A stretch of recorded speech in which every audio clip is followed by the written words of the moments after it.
It's time for the Steve and Kyle podcast with Kyle. Well, I can't wait.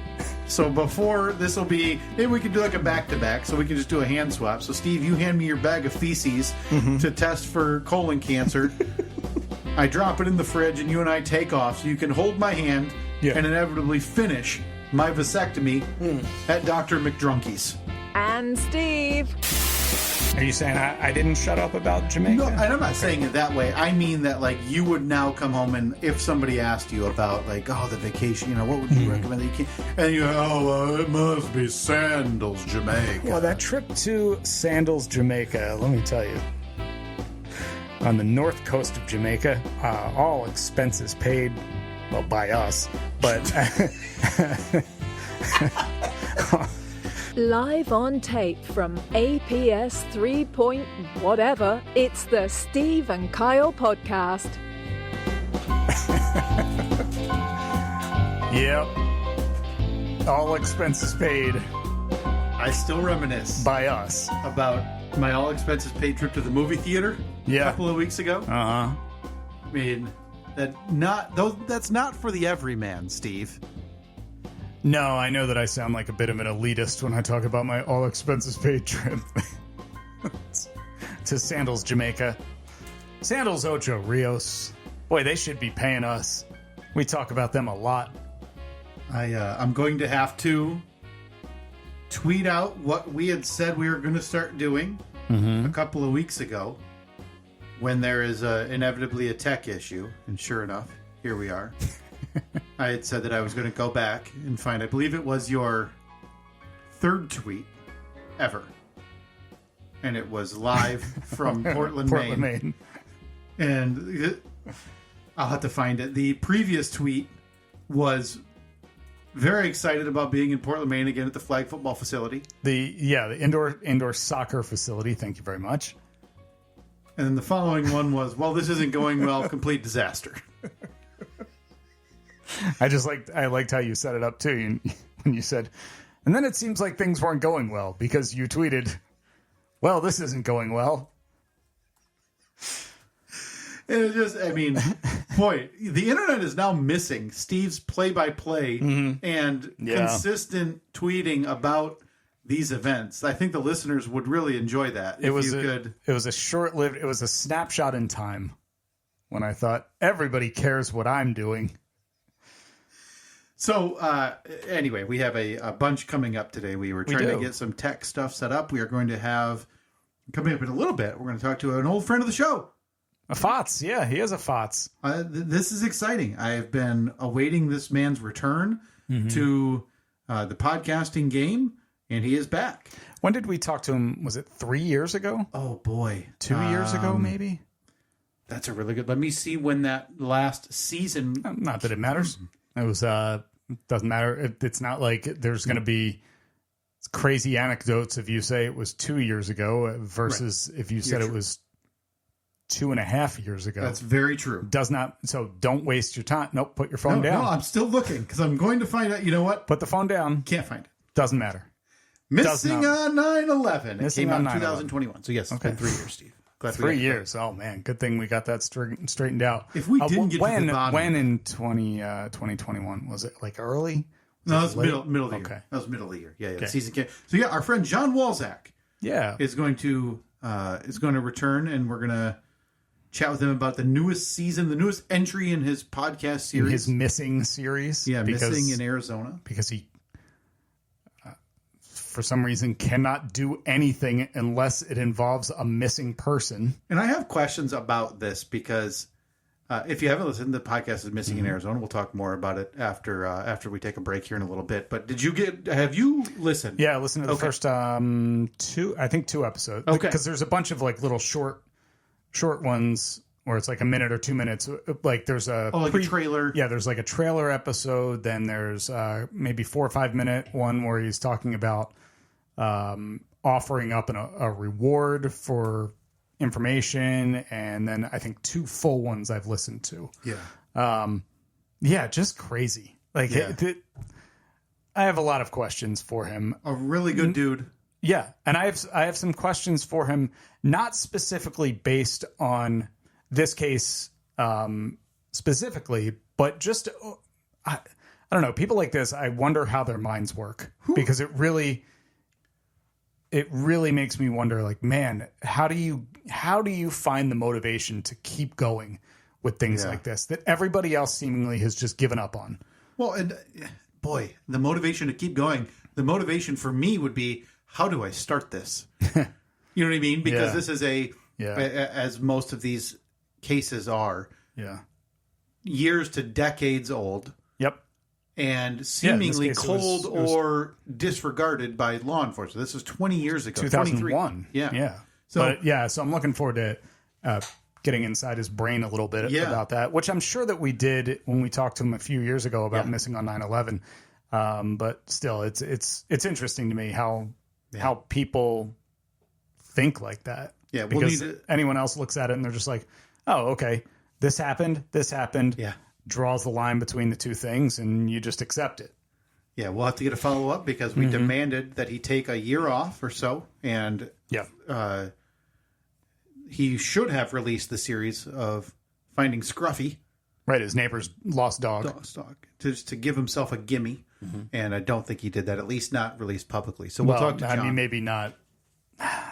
Maybe he did it under like a pseudonym or something. Right. Maybe didn't want to tarnish his image. Somewhere out there's like a kid's YouTube program with John with a fake mustache. And his name is not John. Yeah. Non-Balzac. So yeah, we'll talk to John coming up after the break. Yeah. I'm looking at what I have written down. Mm-hmm. Oh, God. And there is things on here that I don't know how we're going to skip today, but I know we don't have time. Yeah. So I feel like this is one of those times, and it happens about once a month, Steve. Yeah. Where I feel like we need a wheel. Like an actual prize wheel. Okay. You guys probably have one dumpy old prize wheel from when you used to give away trinkets and lanyards at the hockey games. Probably. On the Friday nights. Could you steal us a wheel from the side gig, do you think? Oh. Not sure what that was. Apologies for that. I think I'll go through the prize closet that doesn't exist anymore. Literally, it is no longer part of the building. That's so sad. Because that is the death of an absolute radio station staple gimmick. Mm-hmm. Okay? The prize closet. We're cleaning out the prize closet. It was very recently we talked about local hack radio gimmicks. Yeah. This isn't gimmick's not the word for this, but staple of the radio station was the prize closet, where they'd go in there and there'd be the banner of like the Trapped tour that came through in 1997. Yeah. And it happened to be signed by a member of the opening band, not Trapped. They couldn't get Trapped. No. And then 14 discs of the EP of like Downstate. Yeah. Okay? So the fact that that's gone absolutely hurts my soul, Steve. Kyle, I got some good news for you. Okay. While you were talking there, I just went into the prize closet. Oh, yes! And I found the prize wheel. Oh, this is beautiful. Oh.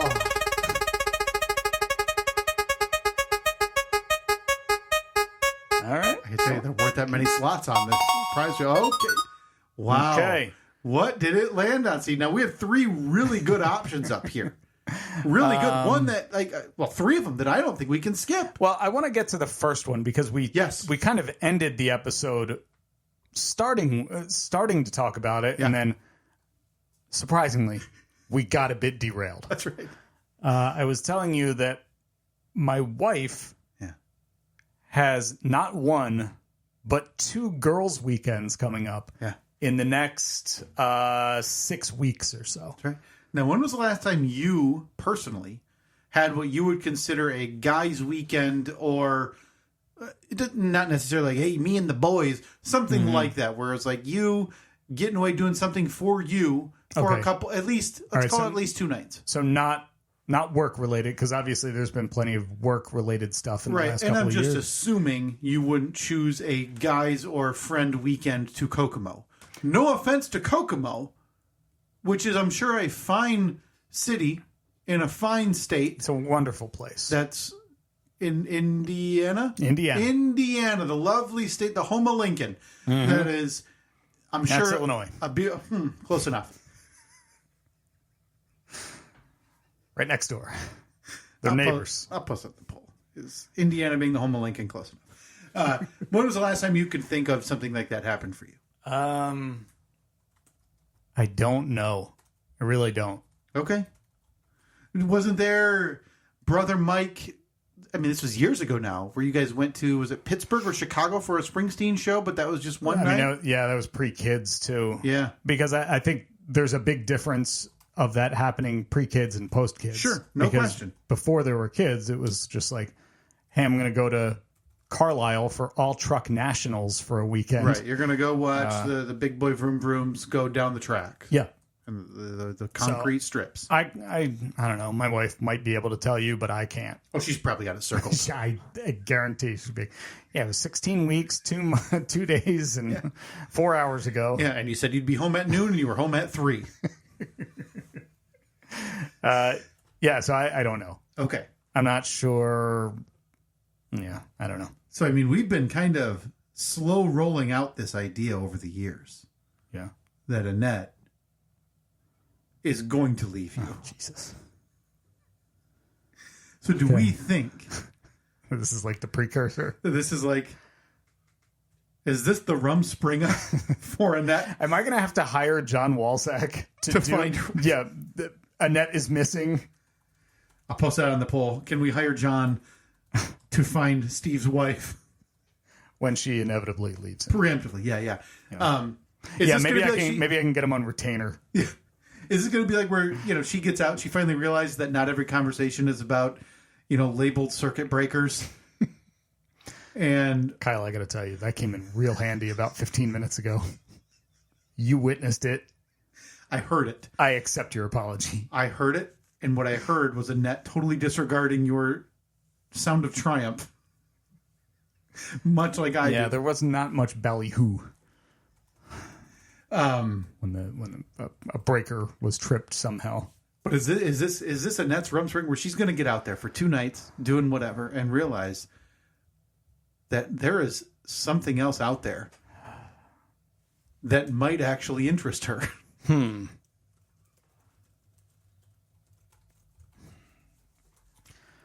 Now, where are the locations? Where are like the places she's going? Are they party towns? Are they like leisure spas type things? What's the plan? One of them is they're both kind of like little resorty type places where, they'll stay in at like a hotel, and one's got I think they're going to do like, there's like hiking and stuff like that, trails and everything. The other one, I believe, is like an Airbnb type beach house scenario. Okay. So nothing like we're going to 8th Street in Austin, which... Yeah, right. Even our getaway. Yeah, and that's going to be the next Hawk Tua girl. That's right. Yeah. Being interviewed on Broadway in Nashville. Hey, what do you mean? I got to go put Evelyn to bed. And she's getting interviewed by some TikToker about what's your body count? Yeah. If there is something out there that I would want to see less than that, I don't know what it is yet. It's your drunk wife, mother of 2, on 8th Street in Austin, Texas. Yeah, top off. Answering like, oh, what's my favorite move in the sack? Yeah, my go-to finishing move. And then the first word you're, well, I haven't used it in about 15 years. Oh, no. The loser I'm with now isn't equipped enough to handle it. Haven't needed that since I was 19. Well, I guess I'll put Nikki to bed now. You're Bobcat. Right. When your wife gets interviewed by a TikTok street interviewer, you turn into Bobcat.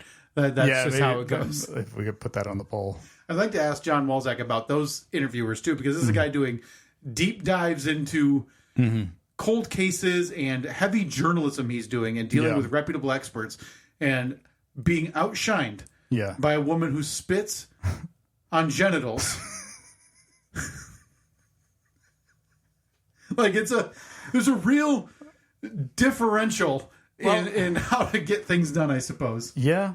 Yeah, and I mean, look, it's supply and demand. The demand is for the girl who spits on genitals, not so much solving cold cases. Sorry, John.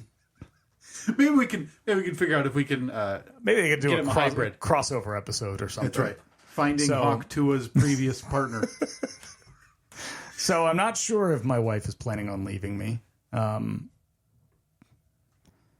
But this 2 girls' weekends in the next 6 weeks. Actually, they're only separated by a couple of weeks each. Yeah, it's something. Where are you at? Because she.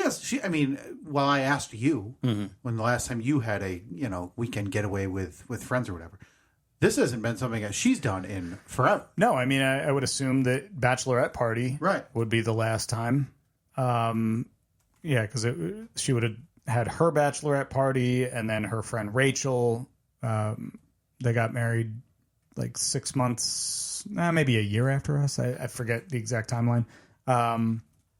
Yeah, so it's been a good 7 years for her too. Okay, so where are you at with the idea? Obviously, you're okay with her going. Yeah. 25, 30 years ago, you'd have told her, "No, woman, stay where you're at." Right. What am I supposed to do for dinner? I'm so stupid. Can you leave macaroni and cheese for me? Do I flush the toilet after I poop? Or just wait till tomorrow? Because when your spouse leaves, you turn into an overgrown. You turn into TV commercial dad. Right. Who, I'm dad. Don't know how to clean anything. Yeah, you're now infomercial dad, where you're going to be like making a pancake, but somehow you're like, you pour the batter onto the griddle and then try to like smush it with your hand. Yeah. Or something. And then it melts to your hand and you slap yourself in the face with it. And now you have 3rd-degree burns. Sure. So I have a couple of questions about this then. Okay. In terms of you being multiple nights solo daddy-o. Yeah, this will be a first for me doing Friday night, Saturday night solo daddy-o. Are you like pumping yourself up? Are you nervous? Are you not anxious? Isn't the word. You're a parent. It's not like this is some overwhelming task. Right. But when it's just you and it's for multiple days and bedtimes, it can seem a little overwhelming. Yeah, a little bit. I mean, I think I'm going to be fine. I'm not worried about turning into TV infomercial dad just yet. Think you can convince her to come home for bedtime? Just from the minute she leaves, just start sending sad face emojis. This is hard. Yeah, they're like a video of like, Mama, I miss you. No. You think you'll be okay? Let me ask you: is when Katie's away? Because Katie was away for like 4 days or something. It was 8 days. Oh, it was 8 days. Wow, yeah. I didn't know. I didn't realize it was that long. Yeah. Did you? First of all, how did that go? It's hard. Yeah. It's very hard. I mean, granted, he was in school, so yeah. But he was in school while I was working. So from 8 to 3:30 ish, it was just me doing my regular job. Simple. But wake up, just dressed, again, deny. That's right. Deny. Hitting that deny button. What's that? It's been a minute. Click. Right. Got to deny another person. Single mom, 4 kids, trying to get into their first home. Nope. I'm sorry. Boo hoo. Ever heard of apartments? Click. So, that it was fine. It was normal, right? Yeah. But the rest of the day consumed me half mentally, half physically, where I have a rambunctious 5-year-old, and in my head, I'm like, well, I've got to make sure I have his lunch ready for tomorrow, or is he doing hot lunch, clothes, bath, finishing baseball. We've got, it was soccer at that point as well. So, by the way, that hot lunch thing, the fact that it's free for all kids, that is amazing. Delight. Total delight. Yeah. How it's not a universal thing is beyond me. I mean, we don't want to get too political. Right. But can you imagine the gall of wanting to feed your kids at mandatory school? Ugh. Whew. God. Unbelievable. So, yeah, it was consuming. Like it was, and that length, like it ended up being a bit, not deflating, but I was also trying to put together his birthday party, which was that Saturday that she was getting home. So work, take care of him, play with him. Oh, walk the dogs. Oh, do this, all whatever.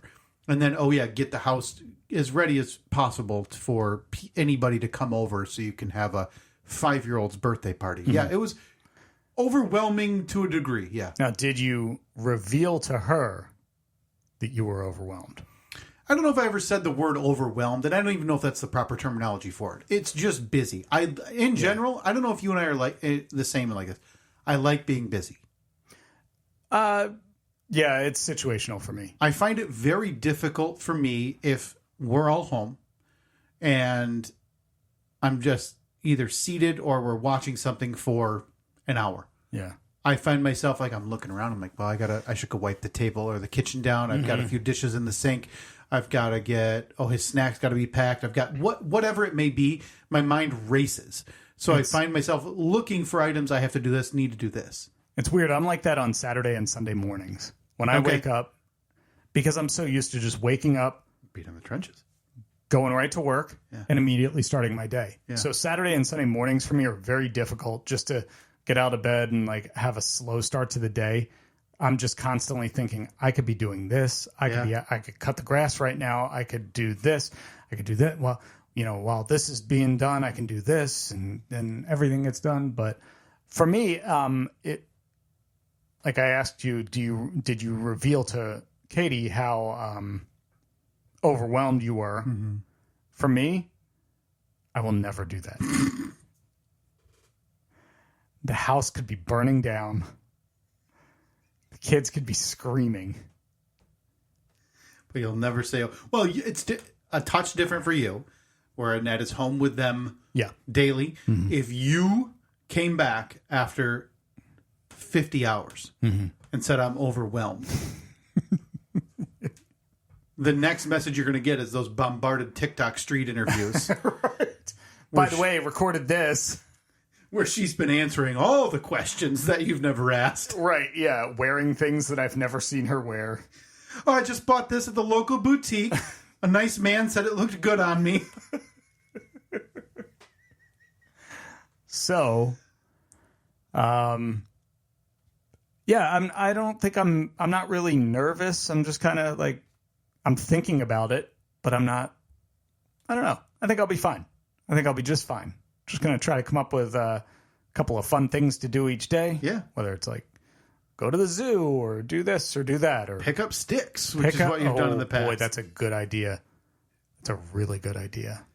Well, I'm very excited for this soft launch of Single Annette as she rocket ships to happiness. To stardom. On her way to abandoning Steve. Hopefully, our next guest here, we'll talk to him after the break, John Walzer. Hopefully, John can find her down the road. Always nice to have a friend of the show, Steve. You call him FOTS. FOTS, yeah. FOTS, friend of the show. We spoke to this man about 3 years ago when he was live reporting missing on 9/11. And his newest entry right now, missing in Arizona. He's in the weeds of that as we speak. Yeah. Yeah, what do they have? 3 episodes or 4 episodes? 4 episodes in. We're lucky enough to have our friend John Walzak back on the show. John, you there? Hello, how are you? Oh, very good. How are you? That does sound nice. Oh, it sounds good. Beautiful. Yeah. Let me switch on video real quick. Oh, you don't have to. We don't even run video on the podcast. I just figured we'd do it. There he is. Oh my God! Hey, look at the merch behind you. That's perfectly placed. What is it? Yeah, that's a poster. Oh, very nice. Printed it off on my home computer. Very, very high resolution, high quality. Man, that is a nice 8.5 by 11. That is just gorgeous. Didn't want to spring for legal, huh? How are you guys doing? Good. How are you? Pretty good. Yeah, Zoom is just so much better with audio. I've switched away from phones unless it's like people in remote areas that only have access to old school phones. So. Can we agree that Zoom is the one good thing to come out of the pandemic? Yeah, we've talked about that. I'm having trouble thinking of anything else. Yeah, we've talked about that a lot. Like, remember Skype? Skype had the world by the balls, and then they finally had their big moment when COVID hit and everybody went to online meetings and stuff, and then they just disappeared. Like, you were around for so long. What you need to do a podcast. Like, what happened to Skype? Yeah. You had that opportunity. I mean, we know that and now it feels kind of like Zoom is kind of going out a little bit too, right? Like Teams and is coming in. Google Meet, and so I didn't learn Zoom for years, and I'm a little bit behind the curve. But yeah, I know it now, and I'm sticking with it, and I don't mind being a little antiquated. Very cool. Well, John, we are glad to have you back here. The newest entry in your Missing series, Missing in Arizona, came out. Boy, has it been a month now? Yeah, it's been a little over a month. You got like 4 episodes in, right? Yeah, 4 episodes. Yep, that's just crazy. Got started. That's got to be crazy for you because you mentioned in the podcast that you've been working on this for years. So when I tell you, yeah, it's been out for a month, and we're talking about details from episodes 1, 2, and 3 that you may have discussed with people involved 2 to 3 years ago, it's almost like a refresher for you too, isn't it? Yeah, it's interesting because by the time it comes out, it's new for everybody. And for me, it's something that I was thinking about 2 years ago. So sometimes I have to listen to my own show to remember details. There's so much information that people ask me very specific questions. And I'm like, I got to go back and listen to episode 1. Yeah. Now, we talked to you, it was about 3 years ago when Missing on 9/11 was out. So I want to go back to that real quick. In that couple of years, I'm still subscribed to the feed. Has there been any update at all of note on the disappearance of Sneha and Philip? Yeah. She's been missing since 9/10/2001, or last seen on 9/10/2001. Yeah, I have folders full of leads for both Alaska and 9/11. I would love to continue digging and researching. It's just an issue of time and resources. I will say some of the leads are really promising, and I always make sure that I have time to dig into those. And some are not. So, for example, we've had many people that have reached out to us, and they see a random Indian woman on Facebook, and they think they found Sneha, and they send us a picture. And respectfully, we have to say, I don't think that's her. Yeah. But thank you very much for reaching out to us. So, I have a ton of new information for both Alaska and 9/11. I would love to circle back to those. It's just an issue of at some point my brain starts to burn out. I think I need to circle back to these stories before I take on any new projects. Yeah, I want to ask a bit about, it seems like you're a bit of a masochist, John. And I say that because in the 3 entries of this Missing series that you've done, you've gone back to the 1970s for a politician dying in a plane crash. You've gone to the day before 9/11. And now you've gone 20 years ago to a murder mystery in Arizona. We mentioned to you last time that for your own sanity, we think you need to take a breather and maybe go find Scruffy. Okay, the neighbor's missing dog. Neighbor's dog. Have you done anything like that to give yourself a firm win? Like one that you can just chalk up. You got the whiteboard in the back. You could just put one big tally under W that you can give yourself. Yeah, you start the whole series of found podcasts. Yeah.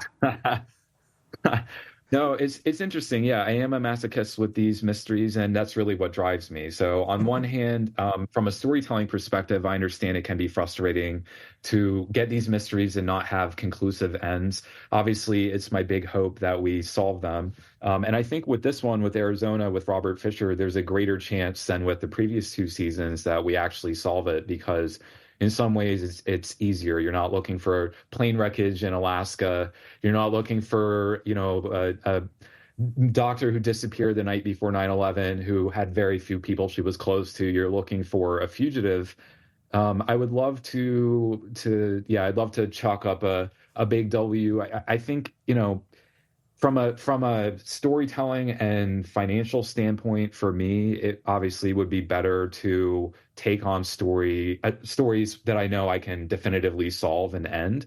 But I think that the reason that I put so much work into these is because I don't have answers, and that truly is what drives me. Because when I'm working a 9 a.m. to 11 p.m. night and hoping people will pay attention in 2 years when this comes out, I'm really driven just by curiosity about these cases. And I think it's kind of a double-edged sword, because on one hand, it can be frustrating to not find answers. But the way that I view it is, if I'm finding new information, it's worthwhile to pursue.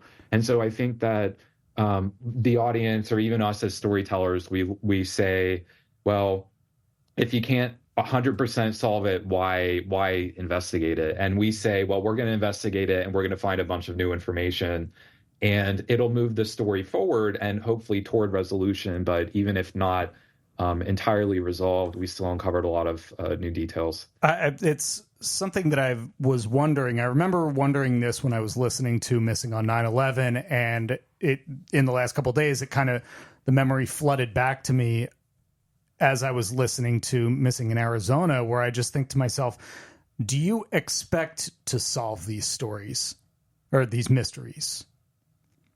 I mean, obviously you hope to, but when you go into it, are you thinking, God, I can figure this out? That's a tough question to answer. I don't expect to solve them. I think it would be highly arrogant of me to go into these and expect that I'm going to be at my computer and find, the plane that disappeared 50 years ago.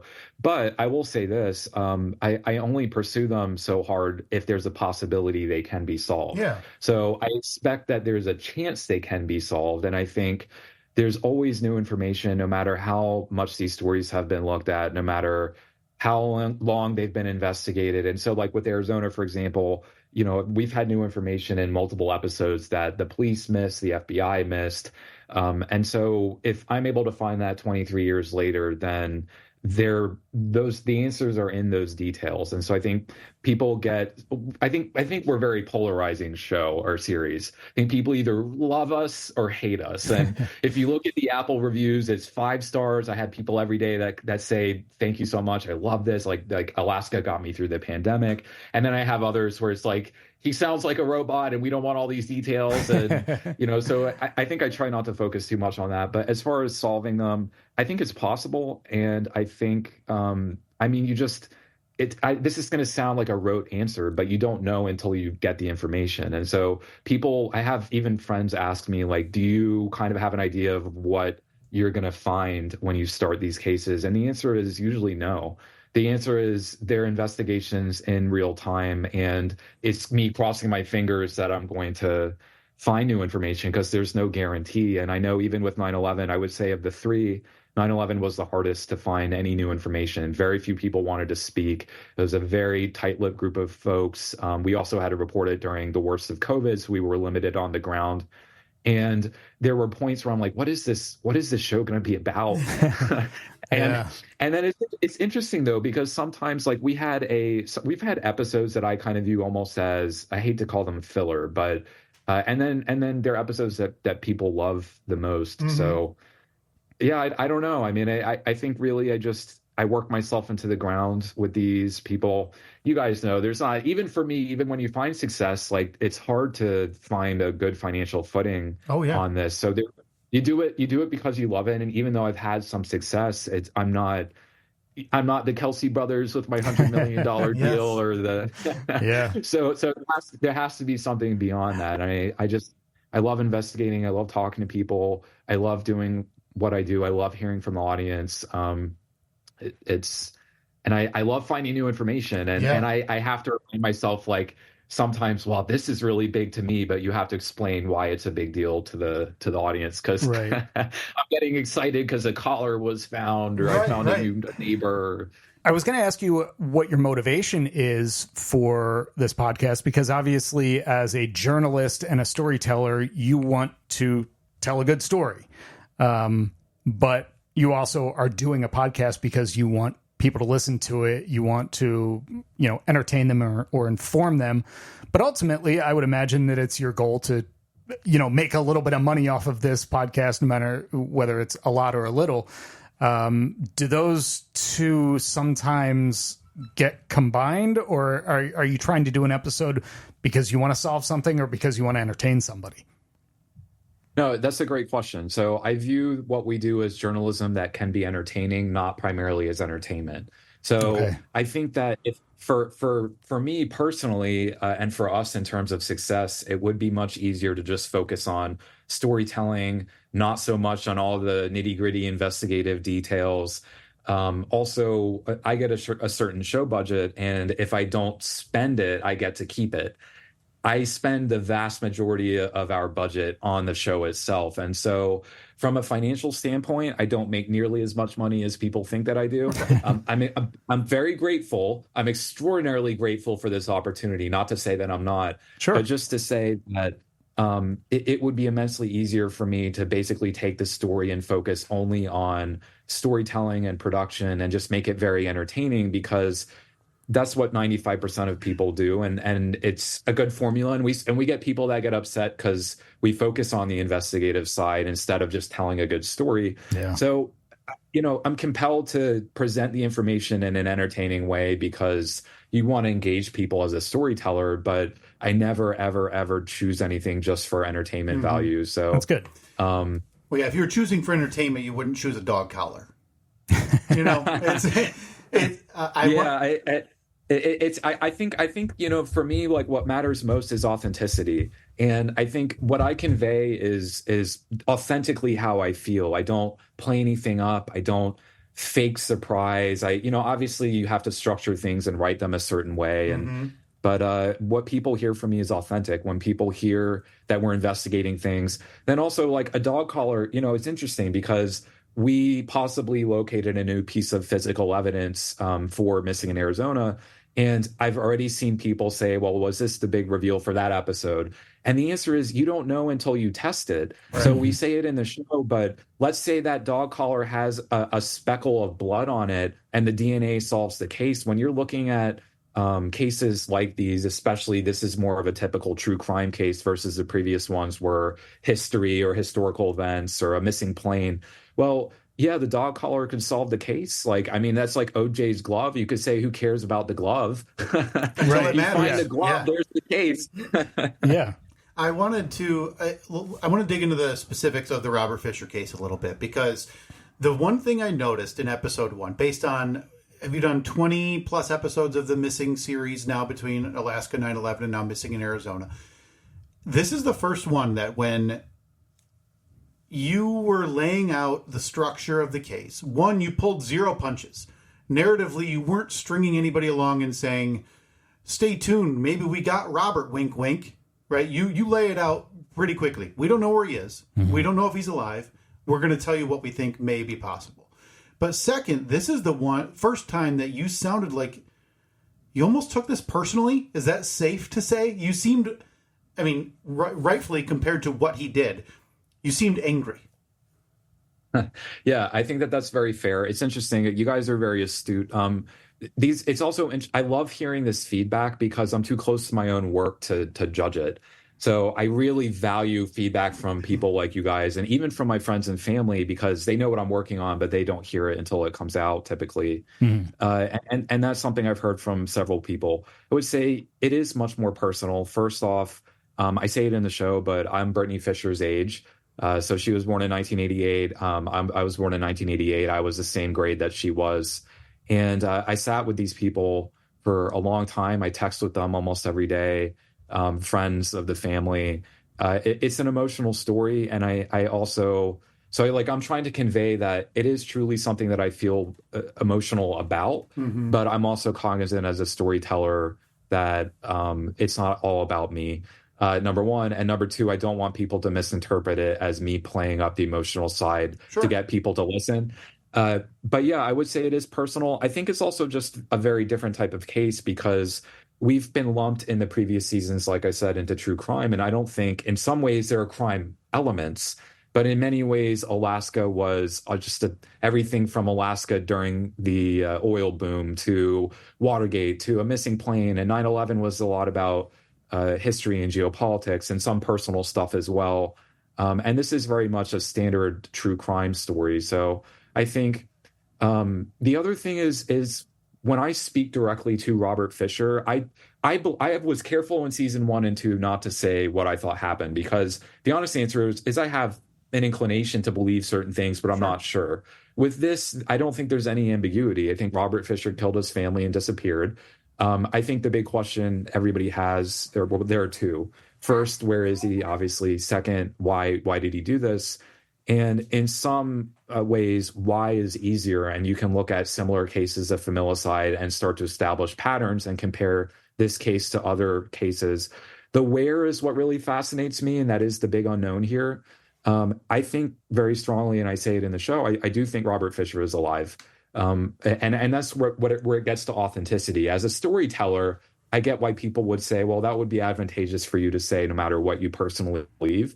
But that's just not how I operate. I always say I'm going to do these as long as I can, and one day people will hate me or stop listening, and I'm just going to go get a job. I did my resume this year, and I'm at peace with that. But I truly believe Robert Fisher's alive, and so I feel like there's much more of a chance to actually really solve this one with the help of the audience. And so I think that's what really is driving me. And it does upset me. It does make me angry. I mean, you're only human. The best storytellers are about 50% that are empathetic and good people, and 50% that are manipulative and cold. And I identify with the good folks. But I really do want to find him. And I say it in the show, but if he escaped, and remember, he was on the FBI's 10 most wanted list for 19 years. And I say in the show, but the FBI says now, well, we don't have an official position. He could be alive. He could be dead. They wouldn't keep him on the 10 most wanted list for 19 years if they thought he was dead. So I think, they have to say what they have to say publicly, but like wink, wink. Yeah. So I think if you talk to some of the lead investigators, and there's some people who really care about this case, and then I've looked at it for 2 years, we really believe he's alive. And that's a very motivating factor for me, that if this guy is smart enough to escape for 23 years, then he probably is monitoring media. I mean, wouldn't you? I would never do this to my family, but if we can did a heist, let's say a fun non-familicidal crime where I'm binging Money Heist on Netflix right now. So I think like if some more fun thing. Like, so you're Danny Ocean in this scenario, hypothetically, John. You're Danny Ocean, okay? Yeah. And I'm obviously Matt Damon. Right. And so in this heist, you are going to be following. After you've stolen everything, your idea is that he's still following if there's any news about him, or if there are people searching for him, right? Yeah, absolutely. Because if he's still alive, of course, you're going to want to monitor to start to say, well, there are people that are coming at this from an investigative angle. And I think we found a lot of new stuff that other people didn't find, but other people have done this previously. And some of them, for Brianna Whitney, for example, in Arizona, I have a lot of respect for her. We interview her in the next episode.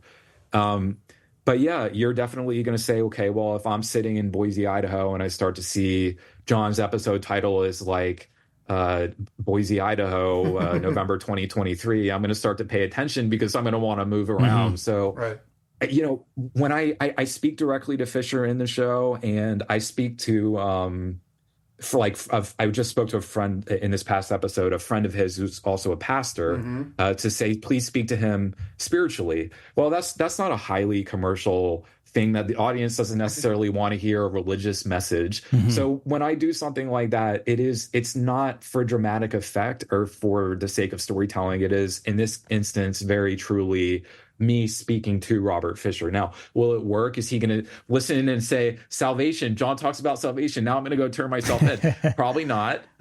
But if he did, how amazing would that be for you? I mean, that's about as big as it gets, right? Yeah. And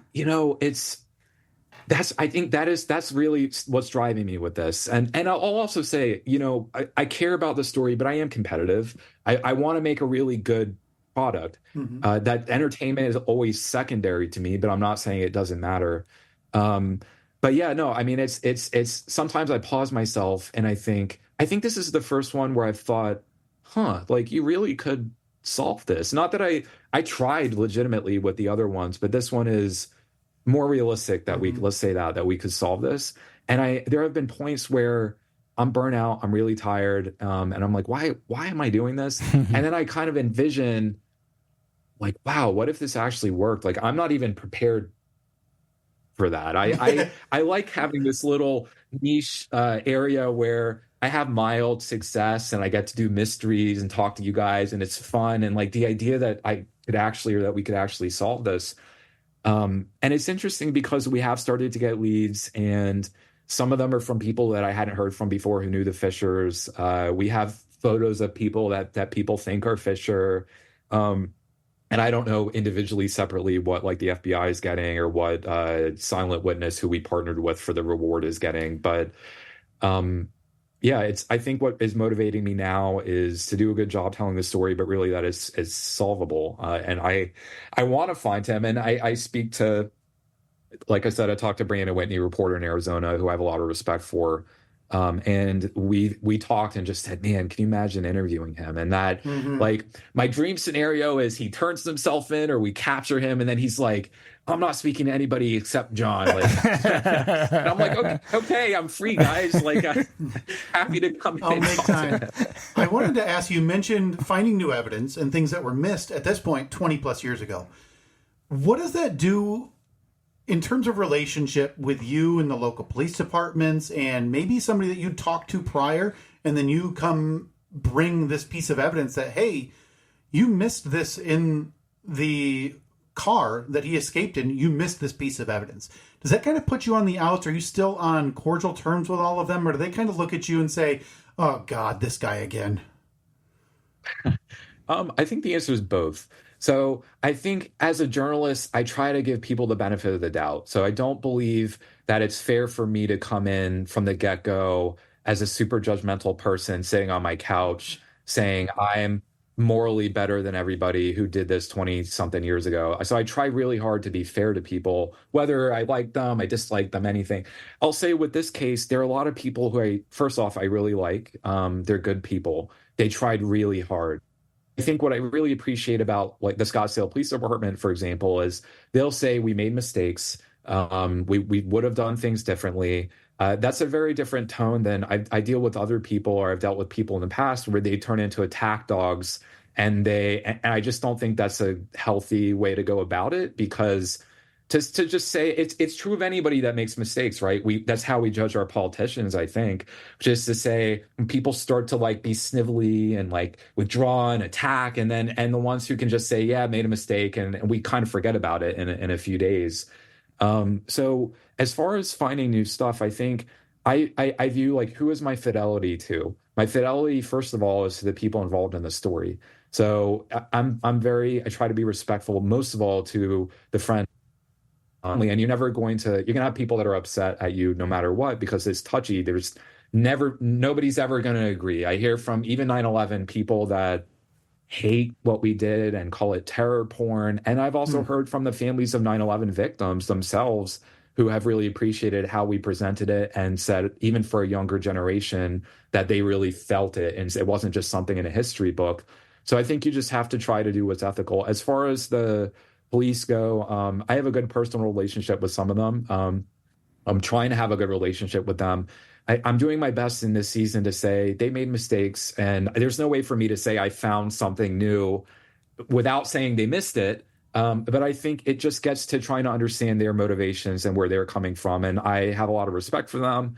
I think that they tried. I think they made mistakes. And I think that their goal and my goal is to find Fisher. So there's no way for I think it just also deals with like, how do people deal with the media? Like we're people.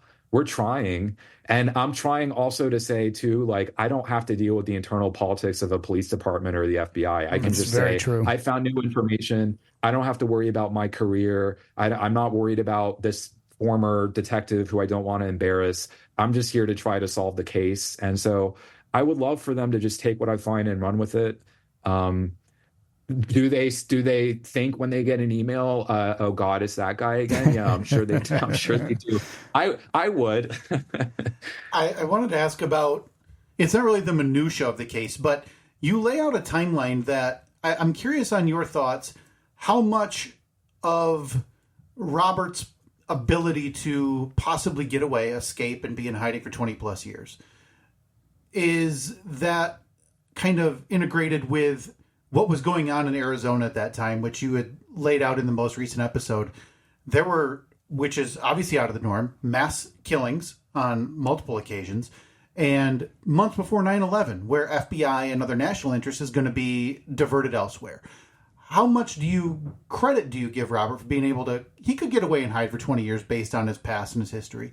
And boy, he got super lucky. No cell phones, and national attention got just ripped away.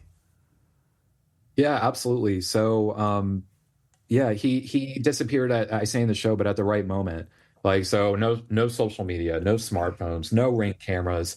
And then understandably, everybody got distracted by 9/11, which is completely understandable. That's nobody's fault. And it is interesting because Arizona actually played a role in 9/11. So one of the hijackers was in Phoenix right shortly before 9/11. In the little bit of time between when the Fisher murders occurred and 9/11, there was a hijacker going to like a flight club in Phoenix, the guy who flew the plane into the Pentagon. There's the Phoenix memo. It's a famous memo written by an FBI agent in the Phoenix FBI office. So, yeah, I think it is a highly, highly, highly strange and unique case. And I think that as far as escaping, if Fisher did escape, and I think that he did just get very lucky. He couldn't have anticipated 9/11 or that we know of, or future technological developments. So, and then later on, there were, like you said, there were mass shootings. There were multiple serial killers operating at the same time. And I say in the show, but I get confused because it's like the serial shooter, the serial highway shooter, the serial street shooter, and it's like, you know.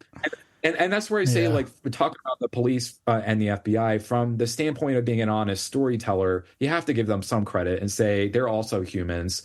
And when you see people that are really trying and they have a lot on their plate, it's fair to say, okay, you guys missed this, but not, I don't want to be a demagogue. I don't want to sit there because they have other things. They have active crimes. They have kids that are kidnapped. Like, so I'm trying to walk that balance of sharing what I find and highlighting certain problems while also feeling genuine empathy for these people, because I've met with almost all of them, and I know that they really, really care about this case. I want to put people in the room with you right now because you've been researching this for multiple years. And as we see you today, like I said, that beautiful 8.5 by 11 PR that behind you, but on the over your other shoulder, is this something you get done talking to us today? Are you chasing down more stuff today? You have a wanted poster, sticky notes below it. This is, I mean, if somebody looked at you or walked in that room right now, they might call a mental health professional because it kind of looks like you are, I mean, you're in the weeds. I mean, the only thing that's missing is the map with the pieces of string and the thumbtacks going from one location to the next. It's funny you guys say that. So we're still in production. We're still recording and producing these episodes. So I have an episode where I say something kind of like that, where the Charlie from It's Always Sunny or John Asher. I think if anybody wants to come into the room and like call a spa, or send me on an all expenses paid vacation, I certainly wouldn't turn it down. You know, but in all seriousness, yeah, it does take a toll on your mental health. I try, like, I'm highly aware that I have this very special opportunity to tell stories and to look into mysteries and to make some money. I'm not rich, but to make a living doing this, and that is such a special thing. So I try never to complain publicly, at least, but it is exhausting, and I think it's fair to acknowledge that as a storyteller, the good storytellers in our society, I would, not just me, but a million other people, that we should lift them up. There are bad storytellers and there are good storytellers. And there are a lot of people who really deeply care about what they're doing. They work really hard. Local reporters, like, stories that aren't as flashy as this. I started as a local reporter, so I have a lot of love for them.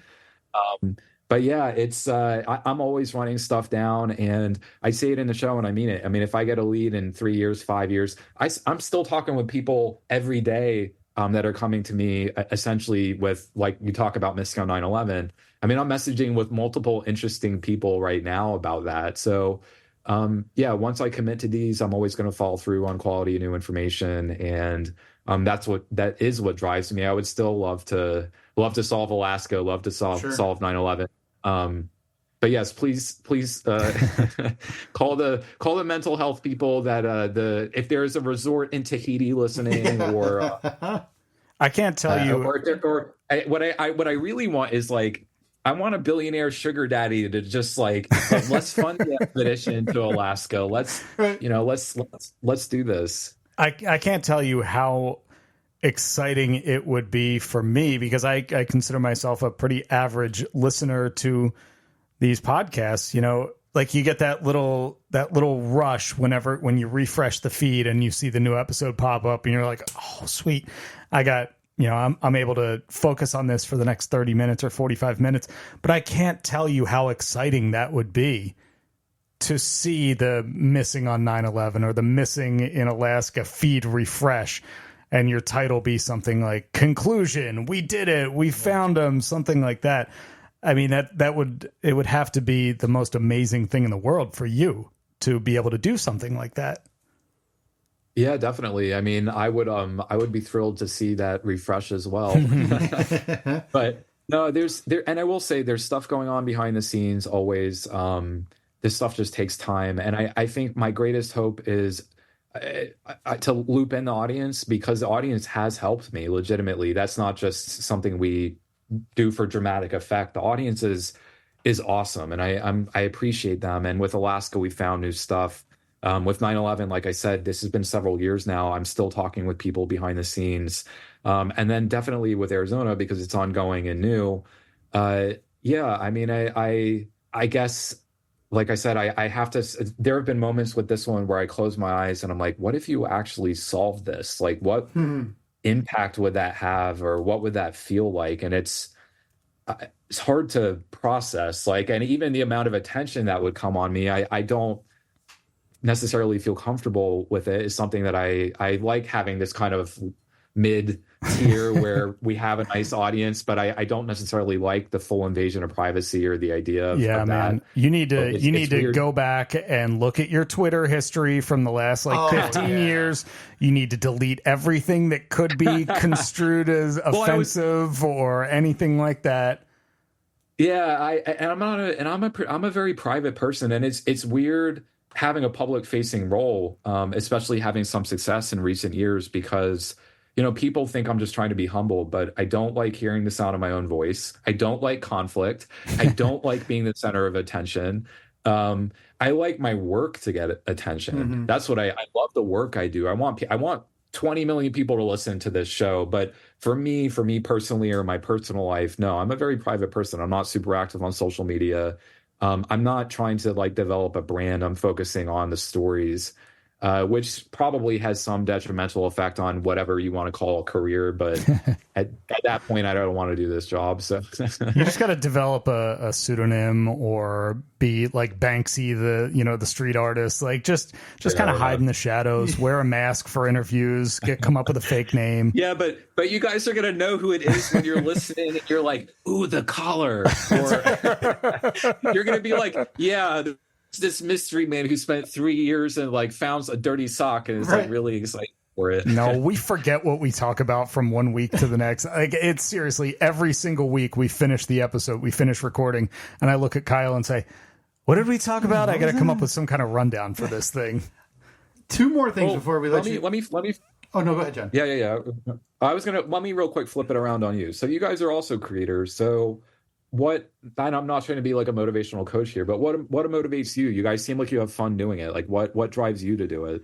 To me, I think we would both agree, it's the fun that we've long said. We don't have an end date or a start date. If we sit here one week and we leave and we say, boy, I'm not having fun, that's it. I want to enjoy what we do and have an outlet to talk with a friend for an hour a week, hour and a half a week, and to talk to interesting people like you and anybody else that we've spoken to. To me, it's a nice outlet so that I don't have to burden my wife and son with my insane ramblings.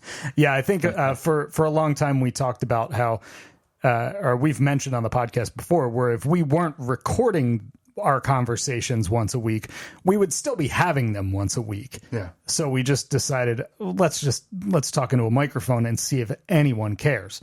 Not a lot do, but I mean, it's just a form of outward expression, creativity, whatever you want to call it. Yeah. But that's the right reason to do things. Mm-hmm. That is the right reason to do things. And it's nice to meet people like that. And I think that in that sense, we're kindred spirits, because that is the right reason to do things. And I say it pretty openly in the show, but I don't like the media industry. I understand that I'm part of it. I get that, but like I'm living in the Rust Belt. Like I live in a rental that I had a rat run across my foot a few nights ago. Like, I think that this is the good. It's kind of like the old internet. Like this is good media. This is what I love about it. And I also think there's a lot of derision about podcasting. Podcasting is just storytelling. Mm-hmm. And so I think there's a snobbery in mainstream elite media that looks down on podcasting, that if you were to take, for example, all the findings that I have and I were to put it into some fancy prose and throw it in the New Yorker, maybe it would win an award. But because it's podcasting, well, who cares? It's storytelling. That's all it is. And so, you know what? I think there's a snobby elite at the top of the media pyramid that looks and says, well, this was democratized, that I could get into this, you guys could get into this, that people have risen from the bottom, and they don't like that because there are a lot of gatekeepers who spent $300K on a Columbia degree and they want it to be limited. I quit grad school. I was living in New York. I left New York. I could have had a different kind of career. And even with this, I don't take myself that seriously. Like in the next episode, I sing. So I hope you're ready. Boy, get into it. Boy, talk about a teaser. Humiliating, cringe. Okay. But part of it is like, I don't take myself that seriously. Like the material's serious, and sometimes I sound angry, and because I am. But it's just that's why I like speaking to people like you guys, and it's a relief. Because you guys are normal people, like I just think, well, if I were to find him, I'm like, who would not be on my list? And it's like, I grew up on Nirvana, so like I love like 90s alt rock, and I always loved reading about Kurt Cobain, because like even when he hit the height of fame, he was giving interviews to like obscure little zines, and I'm like, the people in Arizona, I would speak to them, I would answer for you guys, and like when everybody else parachutes in, I mean, maybe like one person. Okay, all right, then we have to do this. Okay, right now, John, the audience just left. Yes. It's just the three of us right here, right now. Three guys. So when/if you solve any of these cases, okay, Scruffy, the neighbor's dog included, you have to give us your word. Put your hand in the air, pledge to us that we are the first news, notice I'm doing air quotes, news outlet that you speak to, and anyone else who contacts you, your statement to the New York Times, CNN is, you can hear my official statement on the Steve and Kyle podcast. Oh boy. I will commit to showing up on your show. Take a picture of him. I can't commit to it being first, because I'm going to have a lot of even other. But I will commit to coming onto your show. All right, I will beautiful. commit to that. That's about as good as we could get. We're burying a lead right now, and that is, what is John Walzak's karaoke song? Oh yeah, not for the episode, but if I catch you out at Yoki, which is what all the karaoke professionals call it, Yoke. If I catch you out at the Yoke, what's the John Walzak karaoke song? Okay, so it's interesting because like throw me in front of an actual crowd, and I like the John Walzak karaoke song is like Silence in a Corner. So which was a big hit in the 80s. The sound of alcohol, like, to lubricate that. Yeah. Oh man. Because you can't really do Smells Like Teen Spirit at karaoke. You're going to kill the vibe.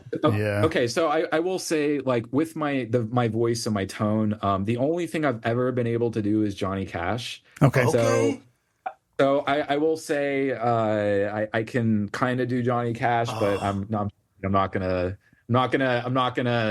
My voice can go deeper than it is. All right, we're gonna need to plan a Steve and Kyle podcast / John Walzak presents karaoke night. Yeah. At some point in a karaoke bar in the Rust Belt, and invite listeners from your podcast and our podcast. I'm sure a few more will show up from yours. Just a few. But we'll get together. We'll do a whole night of it. Yeah.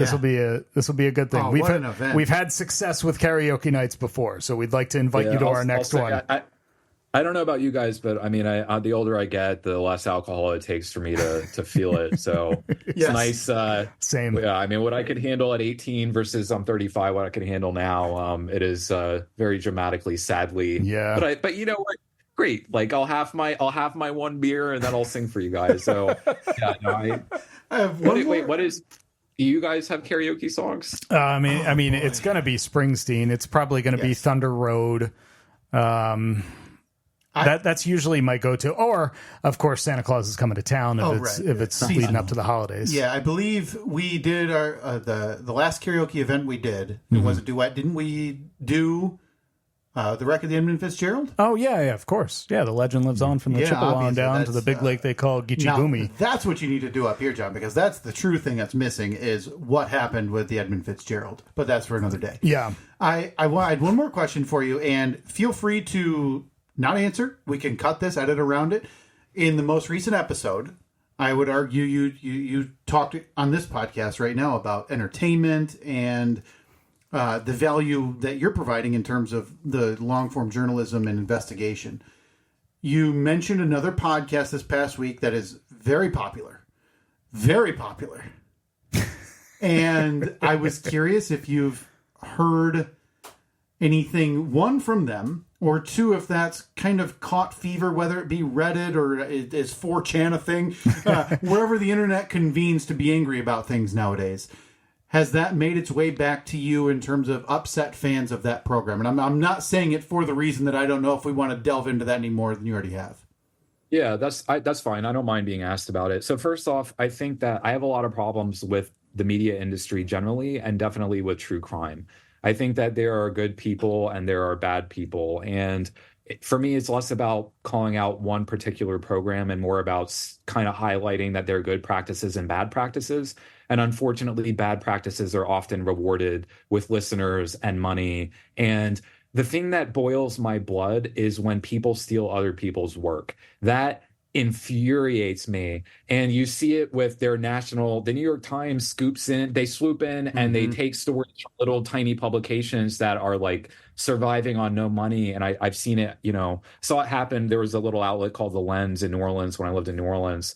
They would do something and then it would get picked up. Or I spoke to a reporter in New York about missing on 9/11. All I asked is like, I'm going to help you. I'll connect you to people. Just please credit the show. That's it. Didn't even get a credit. Just stole everything. Jeez. So yeah, I feel like I'm in a weird position where I'm not a tiny little show, but I'm also not that gigantic show you're referring to. I'm kind of in a middle position. So I've heard from all kinds of people. I've heard from people saying they're happy that I said it. Definitely have heard from a lot of people who are upset. But I think you just have to evaluate the situation and say, well, is what I said accurate? Well, what I did is I said this particular show did an episode on Robert Fisher. They took a lot of local reporting with either minimal or no credit to those outlets. They got things wrong. Then they repackaged it. And they do this repeatedly over and over and over and over again, and then get very famous and make a lot of money off of it. And that's, in my opinion, morally and ethically wrong. And it's not something that should be rewarded. So am I doing myself any favor career-wise by calling them out? Absolutely not. Should they be called out? Absolutely. And I think that there are a lot of people are either not in the position to call them out, or people get too successful and start caring more about their career than the truth.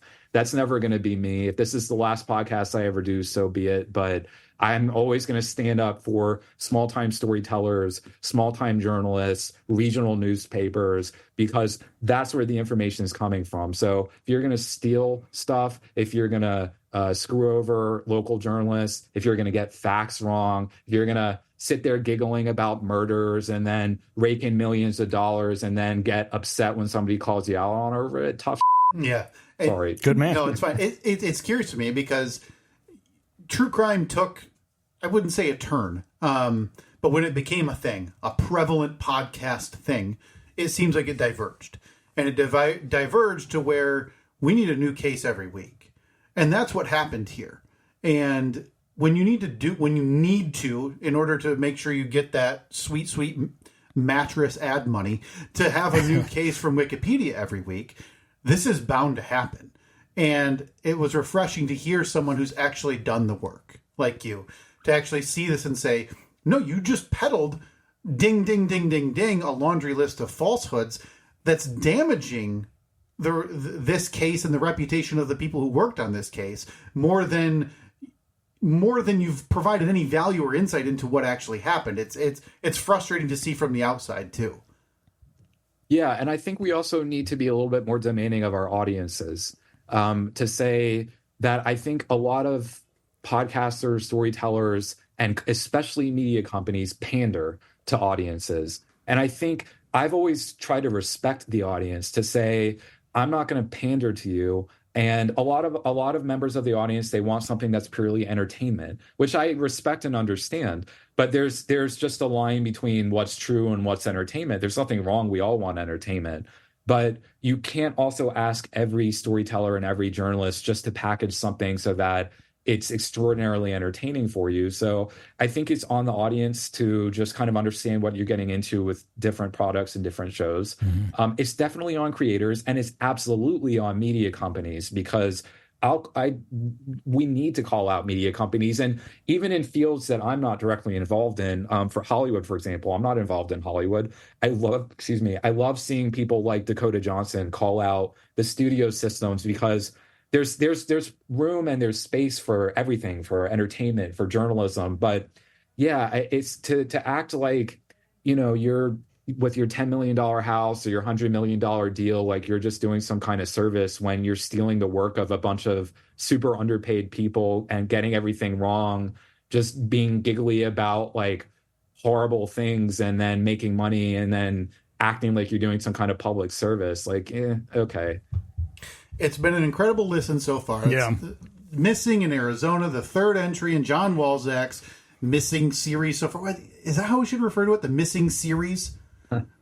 I guess so. I kind of stumbled into it where, I guess it's a trilogy now. So didn't foresee that happening. But I certainly thought I was going to do Alaska and that would be it. I certainly didn't think I'd still be doing this a few years later. Yeah, we'll say I'm very grateful for this opportunity. I always have that gratitude in my heart. I'm grateful for the audience. I'm very grateful. Either plenty of people that, I say it in the show, but I think storytelling is good for society. It brings people together. I have a lot of people that are like me and that I agree with, a lot of people that are different from me and I disagree with them. And at the end of the day, I, as a storyteller, try to be very respectful. And I love that about our society. The people who are storytellers do society a favor. That's on a small level and sometimes on a big level if they're good at what they do. So I want to find Robert Fisher. You guys have me raising my hand. I will come back on. Thank you. Appreciate it. I'm sorry. I'm not singing for you, though. That's fine. At the karaoke night, we're a beer or two. We'll see if that changes. But at the Missing Stephen Kyle karaoke night, where we get two, Coors Light in you, and we can finally hear Nirvana rip from corner to shining corner. We all look forward to it. John, before we get out of here, tell everybody where the best avenue to get a hold of you in terms of tips, offerings. What's the phone number and what are the handles? Where can everybody reach out to you? Yeah, so people can get the podcast anywhere, Apple, iHeart, Spotify. And in terms of reaching us, the easiest way is probably to go to our website, which is neon33.com. You have a link to get to the show. You have a way to send us leads. And I'll say this, whoever's listening to your show, look at every man who wasn't in your life prior to April 2001. If you know them personally, if they're an acquaintance on Facebook, and then look at our show art, which features an age-progressed image of Robert Fisher. And if you think there's any chance that it could be Robert Fisher, please contact law enforcement or us. And then the final thing I'll say, is, and I talk about this later in the show, one of the case detectives, TJ Duran, he calls Robert Fisher the John List of our generation. So John List, for those who aren't aware, killed his family, disappeared. And at some point, people were like, why are we still talking about this? Obviously, he probably died or something. No, he hid under a false identity for 18 years and was arrested. So I think we have a chance to solve this. And that was America's Most Wanted. And then a woman watching in Colorado who said, that kind of looks like my old neighbor. And I think she told her kids, and they're like, yes, Mom. Yeah, like, sure, he's living right next door. Yeah. And it was, and they caught him, and we caught him. So, I hope I can circle back. I hope I can stick to my pledge. To up. But I really appreciate you guys talking to me. It was fun to talk with you a few years ago. It was fun to talk with you now.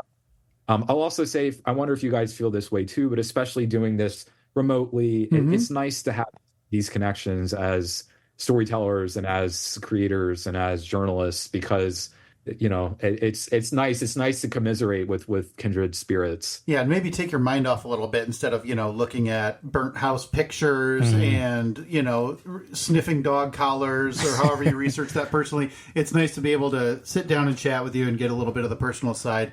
So we appreciate it, John. Neon33.com. Yeah, I'm looking at the press section right now. You got the New York Times in there twice. Okay. But you don't have the Steve and Kyle podcast just once. Come on. Just do two font sizes smaller, right below the New York Times. Off to the right, just down at the bottom. Hey, I'll throw it in there. That's also when you're where I am. I created that web page. Oh, look at that. See? So we're dealing with the guy. We're dealing with the guy. Yeah, I'm investigating this. I'm doing I'm doing accounting stuff. Like I'm not. If I hit the success level where I get a nice shiny website, but no, I will. I'll put that on there, and I'm sure you guys will hold me to the pledge. Appreciate it. Very kind of you, John. Well, it was great talking to you. We love talking to you, and look forward to the next episodes of Missing in Arizona. Thank you, guys. See you, man. Good day. What a great talk, man! That guy, enjoy that dude. That guy, really do. But the fact that he referred to us as kindred spirits and in any way put us in a category similar to what he does. Well, I kind of feel like we're more important than we were like 45 minutes ago. I wanted to tell him, I said, John, I appreciate you saying that, but we are 1 week removed from scheduling Steve holding my hand through my vasectomy. And you were a week removed from being boots on the ground, BOG, in Arizona, searching Robert Fisher, a suspected murderer's bicycle that he had 25 years ago. This is no joke. I forgot where I put a coupon yesterday. How much money we got in the coffers? In the coffers? How much we got in the kitty? Do they still call it the kitty? I was curious because you think maybe we should toss him like $100 towards that reward. For what? Towards the reward. It's at $12,000. And mostly because I just want him to have to say on the next episode that the reward for information leading to the arrest of Robert Fisher is up to $12,100. I mean, what sounds better than $12K? $12.1K. We're not doing John a service. John is doing us a service by talking to us. Yeah. When the 2 times he has. Yeah. But I can't help but leaving both of our conversations with John, like we've both helped each other. It made us feel like we're assisting him on an actual adventure. Well, that's why I had him pledge that he was going to speak to us once these crimes are all solved. That's a big deal because now we're in the fight. Now we need to be out there, BOG, to find Robert Fisher, so that we can get that exclusive first interview. Yeah. When again, he's of course. Obviously, we want to bring closure to families and victims and everything like that. Yeah, get to it. But right. But a little press would be nice. Again, the link to that podcast, and I'm not. It's all going to be in the show notes. I don't listen to a lot of podcasts. I listen to a handful. But I am subscribed to whatever John Walczak has done, and will do in the future. Yep. Going back to Missing in Alaska, Missing on 9/11, and now Missing in Arizona. The production quality, everything he's doing in terms of the investigation personally and with his team and dealing with the police, it's truly outstanding stuff to listen to.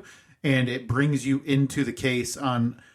without naming the name, a lot of the other true crime podcasts that you'll see populate the top charts. So please check that out again, neon33.com. I believe that's John's company that he started. Yeah, it is. That is co-producing or working in some concert with iHeart to get this thing out there. So love talking to John. Want to do more of those. Yeah, we got to get him to... to come on more often. The Missing Steve and Kyle karaoke night. Where's he based out of? Boy, right now I believe he's in Louisiana. Oh, see, I thought he was in like Pittsburgh. I don't know. He did a podcast in Alaska, New York, and now Arizona. But he said he's in the Rust Belt. Oh, yeah, maybe. Boy, Vagabond John. You never know where he's going to be. We're making this karaoke night happen. No question. I want to be so sad when Two Beer John Walzak hammers out Smells Like Teen Spirit. Or Folsom Prison Blues. or Folsom Prison Blues before you and I close the doors with the wreck of the Eddie Fitz. Oh, boy. Yeah, we got to find out. We're holding him to that. He didn't necessarily say yes that he would do that crossover podcast karaoke night, but I believe his head nodded a little bit, so we're going to count that. Yeah. I've got some picture of him with his hand pledging, so as far as I'm concerned, we could subtitle that however we need to. All right, big thanks to John. Lots of stuff we didn't get to that we'll hopefully get to next week, but no promises as always. At Steve and Kyle, Facebook, Twitter, and Instagram. And again, look at the show notes for everything John Walzak related so you can check out the latest in the Missing series, the Missing trilogy, as he called it. Yes. That it? Oh, boy. Love it. Feel refreshed after talking. Feel like I care again. Yeah. Like I walked in here and I said, ugh, God, again? Slightly offensive? Oh, no, darn it. I was going to say no offense. But then I talked to John and I feel like I need to get out there and go find someone's missing bike. Yeah. Maybe I stole it, but like I just, really create a case. Wasn't that an idea that we gave him last time? No. There was an idea of yours to vandalize a park and then we would clean it. I did not co-sign. And then John would investigate it? No. I think the only other idea we gave to John was to go find a missing dog. Okay. Give yourself a tally in the win column. But yes, I feel refreshed after talking to John. Big fan. All right, at Steve and Kyle, Facebook, Twitter, and Instagram. We'll talk to you next week. See ya.